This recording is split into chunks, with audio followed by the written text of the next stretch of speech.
तो दोस्तों आज हम लोग जिस कंपनी के बारे में बात करने वाले हैं उसका नाम है बीएससी यानी कि बॉम्बे स्टॉक एक्सचेंज।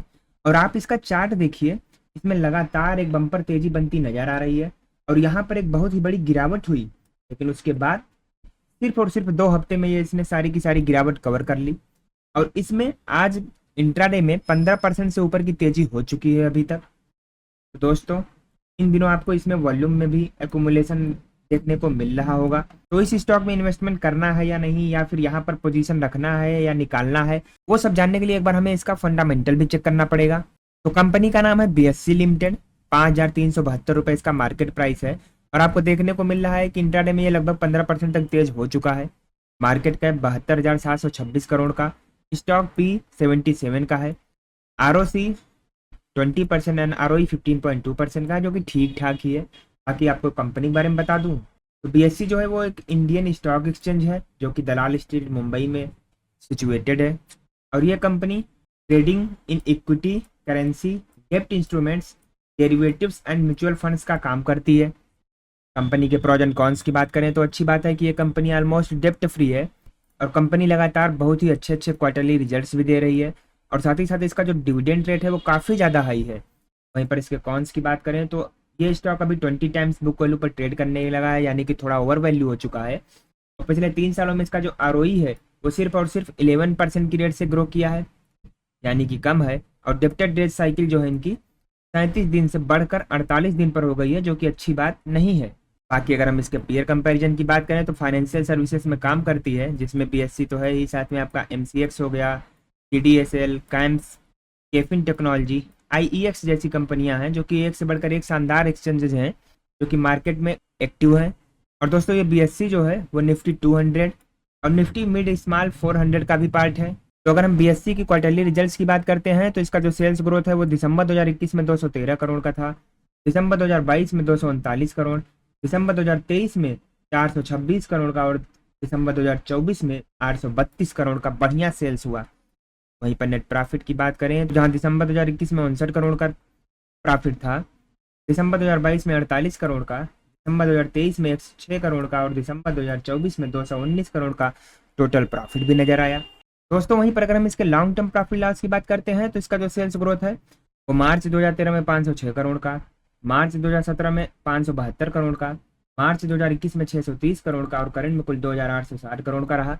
वहीं पर नेट प्रॉफिट की बात करें तो जो मार्च 2013 में 133 करोड़ का था, मार्च 2017 में 265 करोड़ का, मार्च 2021 में 142 करोड़ का और करंट में कुल 936 करोड़ का टोटल प्रॉफिट भी है। साथ ही साथ दोस्तों अगर हम इसके स्टॉक प्राइस सीएजीआर की बात करते हैं तो पिछले 5 सालों में कंपनी ने 116% की रेट से, पिछले 3 सालों में 73% की रेट से और पिछले 1 साल में 86% का बहुत ही शानदार रिटर्न दिया है।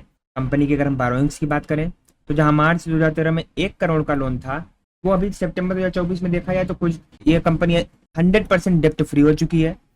वहीं पर टोटल असेट की बात करें तो 10,750 करोड़ का इसके पास असेट भी है और इसके तुलना में लोन तो कुछ भी नहीं है, जो कि काफ़ी अच्छी बात है। तो अगर हम कंपनी के शेयर होल्डिंग पैटर्न की बात करते हैं तो एफआईआईज की होल्डिंग कंपनी में जहां कुछ भी नहीं थी मार्च 2022 तक, वो 16% के आसपास बढ़ चुकी है। डीआईआईज की होल्डिंग 13.79% से 12.07%, पब्लिक की होल्डिंग जहां 59% थी वो 50% पर आ गई है और अदर 26% से 21% पर आ गए। कंपनी के अगर हम फॉरेंसिक एनालिसिस करते हैं तो इसमें आपको 10 पॉजिटिव संकेत और 5 निगेटिव संकेत भी देखने को मिलेंगे।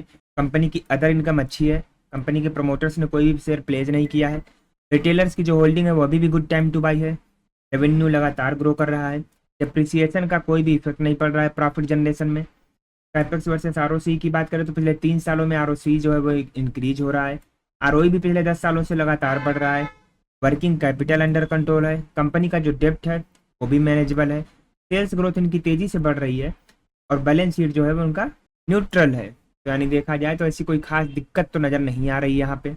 बाकी अगर हम इनके मार्केट शेयर की बात करें तो 31% का इनके पास मार्केट है कारपोरेट बॉन्ड्स में, 29.59 का करेंसी डेरिवेटिव्स में, 30% के आसपास इंटरेस्ट रेट डेरिवेटिव्स में और 69% retail trading of corporate bonds में।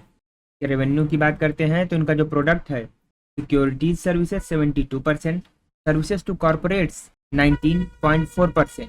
लोकेशन वाइज ब्रेकअप करें तो इंडिया से 97% के आसपास का व्यापार होता है, बाकी का 2.2% रेस्ट ऑफ द वर्ल्ड से। तो दोस्तों हम लोग वापस से इसके चार्ट पर आ चुके हैं। चार्ट आप देख ही रहे हैं कि क्या बेहतरीन चार्ट बना हुआ है, और इसमें जो गिरावट हुई थी सारी की सारी गिरावट लगभग कवर हो गई है। तो अब ये वापस से अपने पुराने एरिया पर पहुंच चुका है। तो यहाँ पर फ्रेश इन्वेस्टमेंट तो नहीं करना है, लेकिन अगर आपके पोर्टफोलियो में ये स्टॉक है तो आपको बेचने की भी जल्दबाजी नहीं करनी है। इस स्टॉक को पोर्टफोलियो में बनाए रखिए।